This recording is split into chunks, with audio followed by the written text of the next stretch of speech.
no todos los médicos que están en una escuela de medicina tienen formación docente. Es una de nuestras realidades en Latinoamérica principalmente, y no dudo que también en otros países desarrollados. Hay escuelas en el mundo que tienen planes de estudio tradicionales. ¿Y a qué me refiero? Un plan de estudios tradicional tiene materias, tiene semestres y tradicionalmente tiene la parte básica, la parte intermedia y la parte clínica, que ha funcionado en el mundo durante décadas. El ENARM, o el resultado del desempeño de los alumnos en un examen como el ENARM, no debe ser el indicador de la calidad de una escuela. El examen ENARM está dedicado a seleccionar a lo mejor de lo mejor. Por eso, como instrumento, no es el mejor indicador de la calidad de la educación. Nosotros tenemos que tener muy claro qué es lo que se espera de nosotros a la hora de graduar en una escuela de medicina. Tenemos que tener claro a qué estamos jugando. Y estudiar medicina se trata de desarrollar competencias profesionales. Eso quiere decir que yo tengo que ser responsable de lograr conocimientos, habilidades, actitudes para ser apto. No solamente es pasar materias, que creo que el pensamiento de solamente quiero sacar 100 o 70 no necesariamente está alineado a que soy competente. Muy buen día, bienvenidos al Coplic Podcast. El día de hoy tenemos un invitado muy especial, al doctor Ismael Piedra, pediatra, actualmente es maestro en el TEC de Monterrey. Bienvenido, doctor, ¿cómo está? Gracias, César. Aquí contento de ahora yo estar en tu podcast. Excelente. Y bueno, ya ahorita nos dio un recorrido por toda la Facultad de Medicina del TEC. La verdad que está muy padre. He tenido la experiencia de ir a otras facultades y bueno, aquí me sorprende mucho como todo el aporte de innovación, tanto tecnológica como de infraestructura que le están dando. ¿Esto ha sido siempre, ha aumentado en los últimos años? Mira, te puedo decir que la Escuela de Medicina del TEC tiene por costumbre cada 5 años transformar su plan de estudios. Entonces, sé que otras universidades tardan un poquito más en estar haciendo innovaciones. Entonces, estar en una universidad donde tiene ciclos y que ya sabes que llegaron los 5 años y hay que volver a pensar la estructura de un plan de estudios, considerando la intervención de la innovación, incorporación de algunos elementos que antes no se tenían y además ir puliendo, ¿verdad?, el plan de estudios y sobre todo orientado a los resultados, que son las competencias profesionales. Claro. Y por ejemplo, ese cambio, por así decirlo, constante o en tan poco tiempo, porque 5 años pues en medicina es algo rápido, ¿cómo hacen para que no se pierda la calidad? Porque muchas veces ya está funcionando algo y ok, ya llegaron esos 5 años, lo cambiamos y no vendría a ser... Pues mira, hay muchas formas de administrar el cambio. Por ejemplo, una forma de administrar el cambio es la que más o menos entendí que dijiste, que está el plan, lo destruyes y construyes algo nuevo. Esa es una forma que no es la que usamos habitualmente aquí, es si se queda lo más relevante de lo que estaba funcionando antes, pero se le empiezan a incorporar nuevos elementos al modelo o al currículo. Ok, perfecto. Y algo que siempre he querido preguntarle, yo he visto, conocido a muchos doctores que les apasiona la educación médica, pero como que quedan con ellos, ¿no? Lo transmiten en sus aulas.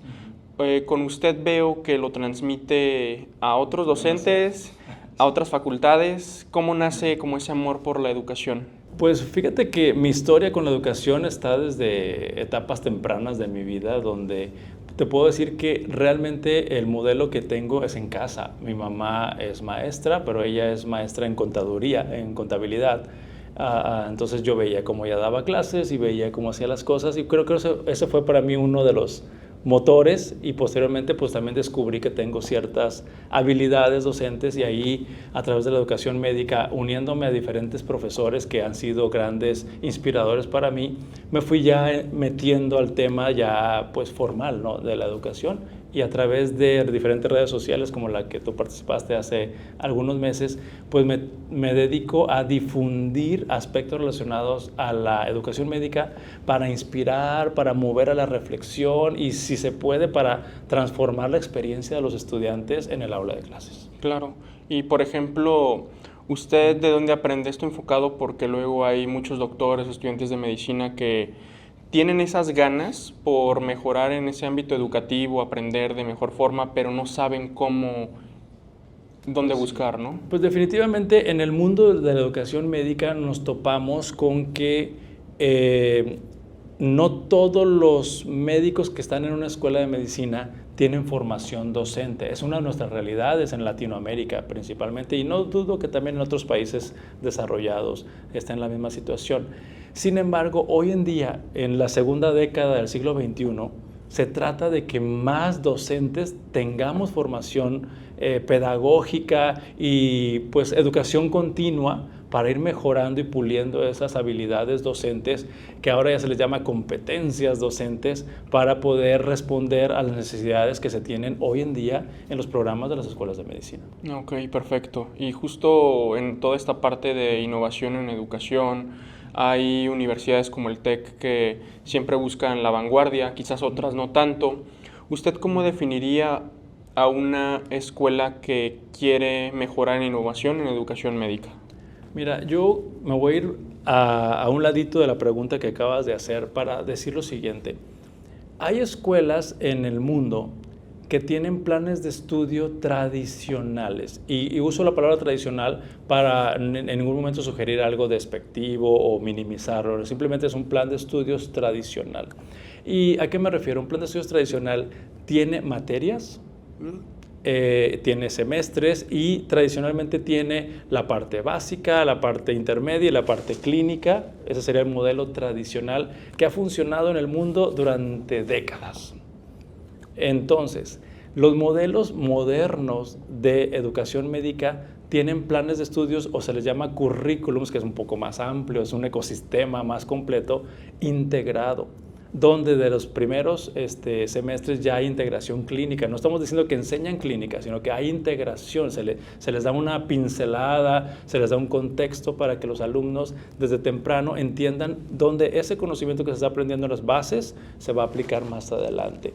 Además, que los planes de estudio ya no son por materia, son por módulos, por bloques, por aparatos y sistemas, y de esta manera se puede llegar a integrar más el conocimiento.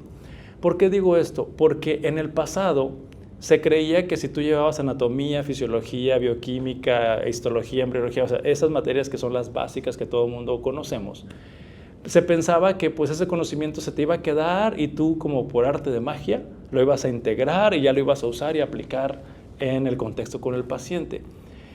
Digamos que sí puede ocurrir, y ha ocurrido porque pues así aprendimos muchos de nosotros.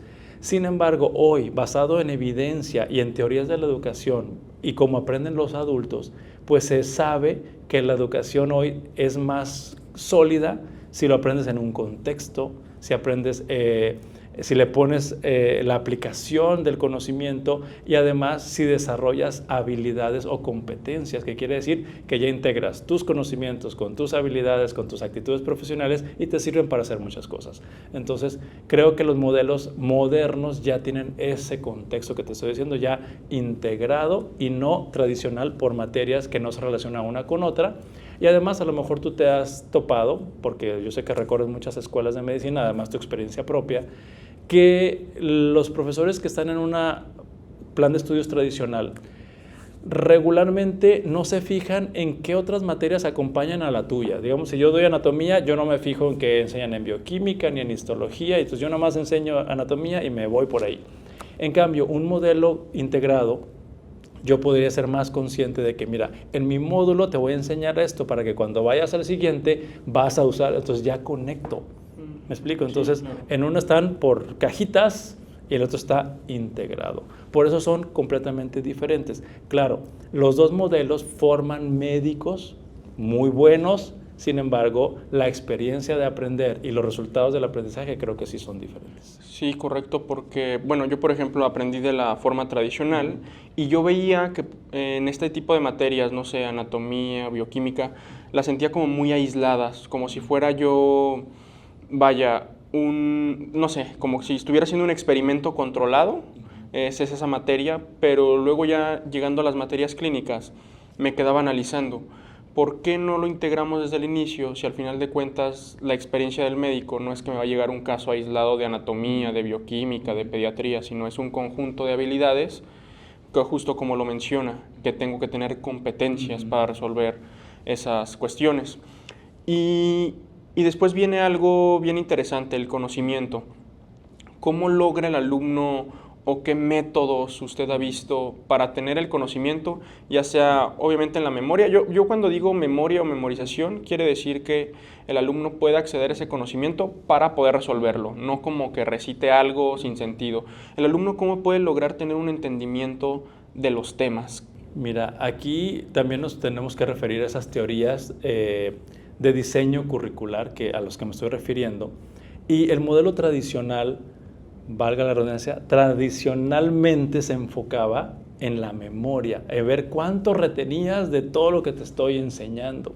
En cambio, ahora en el modelo nuevo, el modelo integrado, se sigue respetando la memoria, porque los profesionales de la salud tenemos que tener elementos en nuestra mente para poder reconocer patrones, para poder identificar problemas, para poder solucionarlos y plantear muchas cosas. Entonces, los conocimientos siguen siendo básicos, pero en este modelo novedoso o currículum integrado, los conocimientos se integran con las habilidades y con las actitudes, y de esa manera el conocimiento permanece más tiempo, porque tú como experto también en esta parte de la educación, sabes que así como ocurre la curva del aprendizaje y hay estrategias para lograr buenas curvas de aprendizaje, también ocurre la curva del olvido.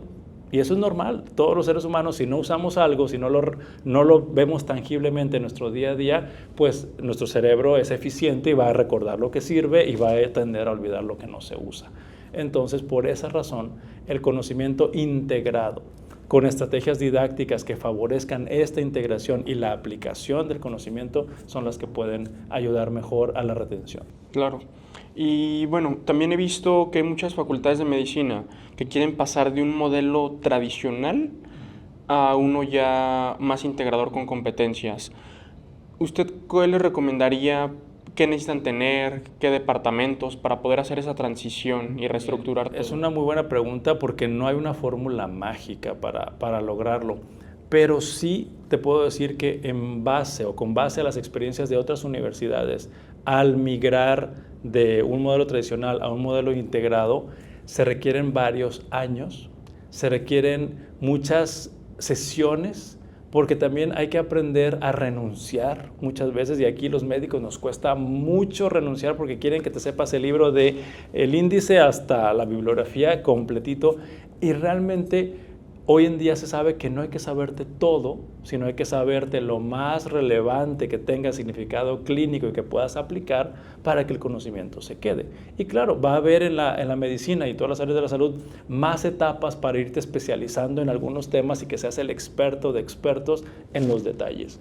Entonces, teniendo muy claro cuál es el resultado del aprendizaje esperado, creo que las cosas se pueden alinear mucho mejor, porque definitivamente en la concepción o en la creencia tradicional es que te tienes que saber todo, y además tienes que meterle lo nuevo. Entonces tendremos que tener una carrera de medicina de 14 años para que quepa todo, y se nos van a olvidar cosas. Por lo tanto, tenemos que ser juiciosos, y la renuncia que te digo es que algunas escuelas modernas ya no hay materia de anatomía, y eso en la cultura tradicional es ¿cómo? ¿No hay anatomía? Pues no, hay lo más relevante de la anatomía, que lo juntas con la fisiología y le metes la histología y le metes la embriología en una sola materia.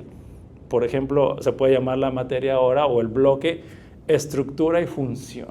Entonces, haces la anatomía con la fisiología, ya metiste las dos, entonces ya tuviste que cortar, desechar algunas cosas que no van a ser relevantes para el aprendizaje o para la aplicación clínica. Y bueno, me estoy metiendo en detalles dilemáticos que tal vez alguien va a decir, este señor está loco, pero hoy en día es así.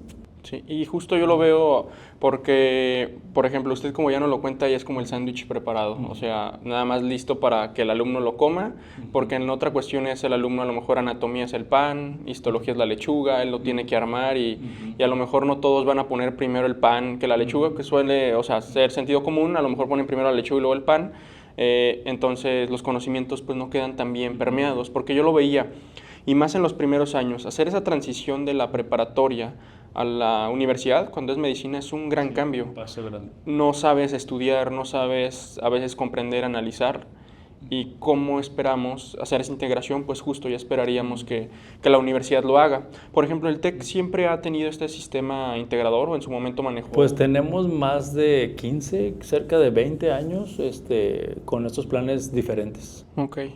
Y, por ejemplo, hay algo que siempre me ha llamado la atención, la competencia entre universidades, competencia sana, que en sí no hay como algo tan grande, por así decirlo, como el ENARM, que es como el único, o por así decirlo, que se pueden medir las facultades. Ahí, ¿usted cuál es su opinión en ese? Primero, en el aspecto de la competencia sana, ¿cómo competiría una universidad con otras? ¿Es necesario la competencia? Pues es que yo puedo decir, mi opinión en este caso es que el ENARM o el resultado del desempeño de los alumnos en un examen como el ENARM no debe ser el indicador de la calidad de una escuela, porque hay muchas variables que no se están considerando. Por ejemplo, el examen ENARM está dedicado a seleccionar a lo mejor de lo mejor y no está diseñado para ver cuál es la educación que deben de tener. Me refiero que pongamos, queremos este estándar en todos y a ver quién llegó y quién no llegó y quién lo superó. Sí, el ENARM no es para eso. El ENARM es para, tenemos 60,000 médicos y nada más hay 18,000 plazas y bueno, vamos a quedarnos con los 18,000 mejores, por lo tanto vamos a hacer un examen para quedarnos con lo mejor. Por eso, como instrumento, no es el mejor indicador de la calidad de la educación, porque también se puede leer de diferentes formas. Hay escuelas que son chiquitas y si se inscribieron 10 alumnos y los 10 quedaron, pues esa escuela va a decir, wow, 100% pero pues fueron 10. En cambio, una universidad que tiene 3,000 egresados y quedaron 300, pues qué bueno, hay un porcentaje bueno que están entrando. Entonces, hay muchas formas de verlo. Por lo tanto, yo considero que la calidad, y no para competir, sino para que las escuelas nos enfoquemos en demostrar estándares de calidad en nuestra estructura, en nuestro plan de estudios, en nuestros resultados de aprendizaje y en el desempeño de los estudiantes, tiene que ver con acreditadoras, tiene que ver con la infraestructura, tiene que ver con los convenios, tiene que ver con la capacitación docente, los grados académicos, las publicaciones. O sea, son muchos más indicadores que hablan de la calidad de una buena escuela de medicina. Claro, sí, yo también lo analicé porque lo comparé con algo de las IAs. Por ejemplo, está ChatGPT, Gemini, Grok, etc. Normalmente las miden estas IAs de cuál es mejor que otra. Hay un examen que se llama Humanity Last Exam. Se supone que son ciertos puntos, los hacen las mentes más brillantes del mundo de diferentes áreas. Los humanos normalmente rondamos en el 63 de 100 y la IA ronda como en los 20, ¿no? Dicen que pues, cuando supera al humano en ese examen ya. Entonces en el último que hicieron salió que Grok era mejor, y pues cuando uno usa Grok comparándola con ChatGPT y Gemini, a lo mejor no es lo mejor. Y me quedo pensando con el ENARM, y si después ya facultades pues nada más entrenan a sus médicos para contestar cierto tipo de examen, porque están diciendo, por ejemplo, Grok, que la entrenan específico para este examen, entonces le va a ir mejor, y no porque le vaya mejor en ese examen quiere decir que es Pero fíjate que aquí ninguna escuela, creo yo, al menos el conocimiento que tengo, ninguna escuela entrena a sus estudiantes para el ENARM. Ustedes saben que hay muchos cursos, muchas ofertas, muchos programas que pretenden ir entrenando a los estudiantes para ese examen, pero ninguna escuela en su plan de estudios existe una estrategia o una materia que te diga preparación para el Step 1 o preparación para... No existe, porque todas las carreras en su modelo curricular tienen un perfil de egreso o competencias de egreso y en ninguna dice pasar exámenes. Dice atender al paciente con calidad, de humanismo y cosas así relacionadas a las competencias. Entonces creo que ninguna escuela tiene un plan específico dedicado a eso. Puedo equivocarme, pero eso sería responsabilidad de cada persona prepararse lo mejor posible para tener un desempeño destacado en ese examen. Claro. Y sobre las acreditaciones también me llama mucho la atención porque justo estaba analizando una universidad que es muy buena en México, pero no tenía la acreditación COMAEM. Entonces, es muy buena en el aspecto del ENARM, siempre es de los mejores lugares, pero no tenía COMAEM y justo uno de sus alumnos me decía que quería entrar aquí al hospital Christis Muguerza y veía que en los requisitos es acreditación COMAEM. Por ejemplo, ese tipo de acreditaciones en una universidad, ¿qué tan importante es? ¿Cómo lo valida? ¿Qué quiere decir que la tenga? Yo quiero opinar sobre esto, es que sería deseable que las universidades o las escuelas de medicina se sometieran a este proceso de que ojos externos evalúen sus procesos. Y sus procesos tienen que ver con la organización, la parte organizacional. Tiene que ver con los alumnos, cómo los atienden, cómo seleccionan, cómo los enseñan. Tiene que ver cómo seleccionan profesores, qué hacen las academias. Tiene que ver cómo hacen el sistema de evaluación, cómo están los convenios. O sea, tiene que esos ojos externos, llamada acreditadora, y hay diferentes acreditadoras en el mundo, COMAEM es una, que es una acreditadora que está respaldada internacionalmente, y es lo que hace, es nada más verificar que la escuela con esos estándares demuestre que está alineada a lo que se espera en una institución que forma médicos. Entonces, considero que en algún momento, ahorita me estás diciendo un ejemplo, pero en algún momento se va a requerir pues garantizar que la formación médica ocurrió en un entorno con criterios de calidad, con el objetivo de asegurar que la persona que decide formarse en esa institución pues pase por un proceso garantizado y que el resultado sea bueno. Ok, sí, justo, porque yo también me preguntaba, ¿no? ¿Cuál sería el ente regulador de que diga, ok, todas las universidades van en orden, o cuáles serían?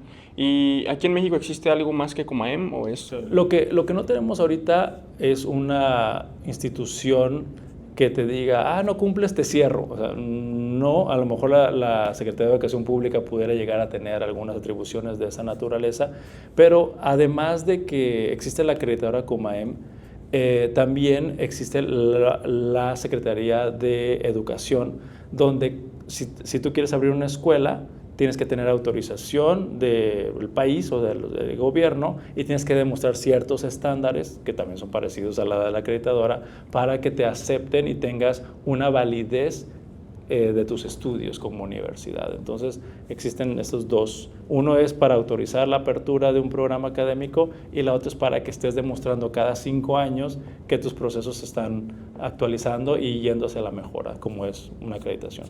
Claro. Y, por ejemplo, en el lado de los alumnos, ahorita con la inteligencia artificial, pues ya el conocimiento para cualquier tipo de aprendizaje hay, ¿no? Visual, auditivo, kinestésico, etcétera. Ya es muy posible lograrlo. O sea, yo siento que en algunos años lo de menos va a ser de que no puedas aprender algo, porque ya va a haber la forma de cualquier método posible para aprenderlo. Entonces, lo que sí veo es qué habilidades que no nos pueda dar la IA o conocimiento que no nos pueda dar la IA tiene que desarrollar un alumno. Sí, fíjate que aquí yo les digo a mis alumnos lo siguiente. Nosotros tenemos que tener muy claro qué es lo que se espera de nosotros a la hora de graduar en una escuela de medicina. Y eso es lo que se espera en el plan de estudios, porque por el otro lado está lo que la sociedad espera de nosotros, y ahí será otro tema para otro podcast, ¿no? Pero lo que se espera curricularmente como resultado al terminar una carrera profesional, tenemos que tener claro a qué estamos jugando, porque muchos alumnos considero que por su edad o por su enfoque, a veces creo que no son conscientes de a qué estamos jugando, y digo contexto, ¿a qué estamos jugando? De qué se trata estudiar medicina. Y estudiar medicina se trata de desarrollar competencias profesionales. Eso quiere decir que yo tengo que ser responsable de lograr conocimientos, habilidades, actitudes para ser apto para hacer muchas cosas usando esas herramientas. Y no solamente es pasar materias, que creo que el pensamiento de solamente quiero sacar 100 o 70 no necesariamente está alineado a que soy competente. Entonces, ese es el juego, a eso estamos jugando, a ser competentes. Es como un gimnasio, El profesor te dice qué ejercicios hagas para que tengas mejor condición física, mejor masa muscular o mejores habilidades o fuerza. Entonces los profesores tenemos que guiar a los alumnos hacia esas competencias. Entonces, teniendo esas competencias claras, el alumno puede esforzarse, además de reflexionar qué cosas me faltan, qué cosas quisiera, a dónde quiero llegar, porque también las competencias se requieren estar puliendo. Y aquí quiero mencionarte, en el mundo de las competencias tenemos que tener claro que cuando entras a la escuela de medicina tienes pocos conocimientos, tal vez pocas habilidades, y las cosas que puedes hacer son de poca complejidad y tu autonomía es baja. O sea, requieres supervisión porque tal vez no sabes hacer muchas cosas. Entonces, estos elementos de conocimientos que van adquiriéndose cada vez más complejos, habilidades que son cada vez más complejas y la autonomía que se va a ir desarrollando, creo que es lo que tenemos que estar bien presentes los que estamos en formación o los profesores que estamos formando a los alumnos para que ellos sean conscientes de qué se trata. Y te pongo un ejemplo también en la residencia. El R1 de una residencia tiene que saber qué se espera de él al terminar el R1. El R2 tiene que saber qué se espera de él al terminar y así sucesivamente, porque muchas veces se llegan a perder y con que llegues a las 7 de la mañana, hagas tu guardia y te vayas a las 4 de la tarde del día siguiente y así dures 3 años, te gradúas. No, así, de eso no se trata en una residencia, se trata de tener claridad cuáles son las competencias que debes desarrollar. Bueno, ya hablé mucho. No, está de lujo. De hecho, pues aprendemos mucho todos, incluyéndome, porque también eso en las competencias. ¿Qué mecanismos o qué formas de evaluar serían las correctas? Porque en las escuelas tradicionales es un examen, ya sea, pues, o sea, en físico, proyectado, que te hacen una serie de preguntas directas o en casos clínicos, pero como dice, contestar bien un examen, ayudar para sacar ahí el 70, el 100, pero luego olvidar, pues no es una forma efectiva de tener competencias. ¿Qué tipo de evaluaciones deberían existir? Hay algunos principios en la evaluación de competencias que es una sola evaluación, no es ninguna evaluación, o sea, no es confiable lo que estás midiendo. Y hago este ejemplo porque ya no ocurre tanto, pero antes ocurría que llevas un semestre toda la materia y luego ya nada más hay un examen final y ahí es todo o nada, ¿no? Entonces, ese modelo no es un sistema confiable. Entonces, quiero que entendamos la diferencia de evaluación o examen y no me estoy refiriendo específicamente a un examen escrito de opción múltiple, falso y verdadero o preguntas abiertas, es evaluación. Entonces, una evaluación como parte de los principios no es ninguna evaluación. También, un solo instrumento de evaluación tampoco es un buen instrumento de evaluación. Tenemos que tener varios. ¿Y por qué me refiero a esto?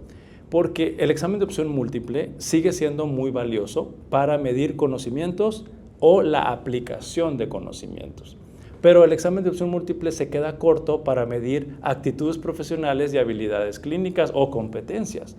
Por lo tanto, las universidades hoy en día tienen que tener un sistema de evaluación con diferentes instrumentos que te permitan medir conocimientos, medir habilidades, medir actitudes y medir cómo se integran estas en competencias. Por lo tanto, podemos tener exámenes escritos, podemos tener rúbricas, podemos tener mini-CX, por ejemplo, es una herramienta para evaluación clínica en tiempo real, podemos tener ECOES, podemos tener portafolios, podemos tener muchos otros instrumentos que en conjunto pueden dar evidencia de que la competencia se adquirió. Ok, sí, y eso me llama mucho la atención porque en todo aspecto es súper personalizable, o sea, ya no es como, ok, este era un examen que buscaba tales objetivos, vimos que sacó 8 de 10, entonces hay que mejorar en esto, pero en lo mejor nada más es en la parte de conocimiento. Las otras habilidades también ya, como dices, se necesita un mecanismo para poder comprenderlas. Sí, hablando de exámenes también, inclusive es para otro episodio de podcast, porque sí, muchos profesores en este contexto que les falta profesionalización docente, o sea, esta capacitación docente, muchos profesores tienen grandes áreas de oportunidad en la construcción de sus exámenes. Entonces, quisiéramos lograr en un futuro que los profesores y las escuelas tengan un ecosistema favorecedor de la evaluación para que se diseñen instrumentos más válidos, más confiables, que las preguntas sean adecuadas, para poder, con ese instrumento, y hay datos estadísticos que te pueden respaldar la calidad de ese examen, poder pues estar con más evidencia, decir tú sí sabes y tú no sabes, con este instrumento. Claro. Y bueno, ya de las últimas preguntas, cuando uno conoce las deficiencias, en este caso, supongamos yo soy un maestro, tengo a mis alumnos, sé en esta parte del conocimiento en qué están fallando, ¿qué estrategias se debe hacer? Porque lo que normalmente pasa en medicina es, ya vimos el tema, lo evaluamos y bye, ¿no? Ya el siguiente tema. ¿Cómo abordar esas deficiencias? Bueno, ese es un reto para todas las escuelas de medicina y este concepto se llama evaluación formativa. La evaluación formativa es un elemento importante en el aprendizaje donde esta evaluación no genera una calificación. Estamos tan acostumbrados a que todo lo que evaluamos va a tener un número y eso depende si pasas o no pasas. En este concepto de evaluación formativa es que vamos a sentarnos, digamos que tú y yo, a analizar cómo te fue, y identificando tus áreas de mejora o tus áreas fuertes, podemos trazar un plan de aprendizaje personal. Digamos que a ti te faltó el tema 1, 3 y 5. A ver, yo te voy a César, ¿qué vamos a hacer para que tú logres dominar esto? Porque demostraste que no lo dominas en este momento. ¿Cómo lo vamos a hacer? ¿Cómo lo vas a estudiar? ¿Cómo vas a darte cuenta que lo aprendiste? ¿Y en cuánto tiempo te comprometes a hacerlo? Y ya no te puse una calificación, pero ya hice un compromiso contigo y ya lanzamos un plan de aprendizaje personalizado. Pero para eso se requiere tiempo, se requiere un profesor entrenado. Además, te dije un ejemplo muy sencillo, pero puede haber situaciones más complejas donde se requiere usar técnicas como el debriefing, como se hace en simulación clínica, de ver cómo te sientes, tus modelos mentales, por qué decidiste esto, qué estabas pensando cuando lo otro, y hacer una reflexión un poquito más profunda. Pero sí, los profesores tenemos que tener estrategias. Y una que te puedo pasar aquí está bien rápida. El típico caso de retroalimentación es el sándwich, que creo que es el que te lo sabes, que el sándwich es, dices una cosa buena, luego dices algo que te falta o que debes mejorar, y luego otra vez le das algo bueno en 3 capas, ¿no? Pero existe otra que se llama skip, keep and tip. Son 3 palabras en inglés. El skip es, te recomiendo que no vuelvas a hacer esto, por eso te hago reflexionar. El keep es, quédate con esto que estás haciendo porque esta parte lo estás haciendo muy bien. Y el tip es, mira, yo cuando me enfrento a esto le hago así. Entonces ya te dejé una recomendación un poquito más personalizada diciéndote que trata de no volver a hacer esto, sigue haciendo esto, y cuando yo a mí como experto o como profesor, cuando a mí me pasa, yo lo hago así, te lo paso. Ok. Entonces son trucos. No, es súper interesante para aplicarlo, y más ahorita con la IA, porque ahorita que me dice tengo varias ideas de, por ejemplo, de alguna forma, ¿no? Siempre una retroalimentación en una simulación de IA o en estos videos interactivos, ver las deficiencias del alumno, ver en qué se equivoca y darle retroalimentación y pasos a seguir. Oye, te falló esto, mejora de esta forma. Y para finalizar, ¿usted cómo ve la educación médica en México comparado con este listado de universidades? También no sé de qué forma consista en estos rankings que primero ponen Johns Hopkins, Harvard, Stanford. ¿Por qué sí, por qué no? ¿Cómo estamos comparados con ellos? Supongamos cualquier escuela de medicina, a lo mejor el TEC, ¿no? Pues mira, te puedo decir desde la perspectiva más amplia nacional. En México hay más de 130 escuelas de medicina. Entonces, insisto, son un montón de escuelas. Y afortunadamente, en organizaciones como ANFEM, como COMAEM, ambas instituciones en México están enfocadas en abrir oportunidades para mejorar la calidad de la educación médica. Entonces, creo que esta apertura a la mejora de la calidad está presente en México. Y te quiero decir que también he tenido experiencia en ir a Sudamérica en este contexto, y la Asociación Colombiana y la Chilena, o sea, diferentes países tienen asociaciones de escuelas de medicina que pretenden eso mismo. Y claro, tenemos modelos muy relevantes en esas universidades internacionales que tú mencionaste y se está trabajando en ello. Claro, tenemos contextos diferentes desde el punto de vista político, social, económico, que pues el objetivo sería algún día parecernos a esos estándares, pero también podríamos crear, y por eso hablando de Comaem tiene estándares muy latinoamericanos para que se puedan aterrizar en nuestros contextos y demostrar la calidad. Entonces yo creo que la educación médica hoy en día se está transformando y tenemos que tener bien claro, todas las escuelas de medicina mexicanas, que tenemos que preparar a los médicos y médicas para el futuro, porque el futuro ya nos llegó de manera así de golpe. Entonces, si seguimos preparando a los médicos como lo hacíamos hace algunas décadas, pues ya van a salir egresados y van a tener una curva de aprendizaje más atropellada para alinearse a las necesidades del mundo real. Entonces, sí creo que es un compromiso de dar ese paso a preparar los planes de estudios o currículums que respondan a las necesidades del futuro. No, perfecto, sí, de hecho es súper interesante. Eso por ejemplo, es todo muy personalizado a justo qué retos hay aquí en México, Latinoamérica, que obviamente en otros países pues no son tan relevantes porque pues es nuestra realidad. Por último, doctor, ¿cuál ha sido o cuál es el mejor consejo que le han dado? Bien, hay varios consejos que me han dado y uno que les digo mucho a los alumnos es que tenemos que tener claro, lo dije hace ratito, a qué estamos jugando, de qué se trata esto, que es formarme como médico o como especialista en alguna área de la medicina. Entonces, esta parte de tener la claridad nos va a permitir desarrollar mejores estrategias para alcanzar nuestros objetivos y no nada más los que nos ponga el maestro o la escuela, sino los propios. Un ejemplo, si yo desde inicio de mi carrera de medicina quiero y tengo mi objetivo de irme al país vecino del norte a hacer mi especialidad médica, tengo que tener una estrategia, porque ser rebaño no va a funcionar para ese objetivo. Entonces yo tengo que enfocarme desde el principio y tal vez hacer actividades extra a lo que me pide la escuela para yo lograr prepararme durante estos 5 o 6 años y posteriormente dar el paso a hacer esos exámenes internacionales. Entonces creo que el mejor consejo es no ser rebaño, tener claridad y estrategia para alcanzar tus objetivos. Perfecto, doctor. Pues muchas gracias, le aprendimos bastante. Y más que nos ven muchos estudiantes de medicina, actualmente ya están sumando doctores y directores, entonces hay mucha información valiosa que pueden aprender. Bueno, gracias a ti y pues estamos a la orden. Gracias, doctor.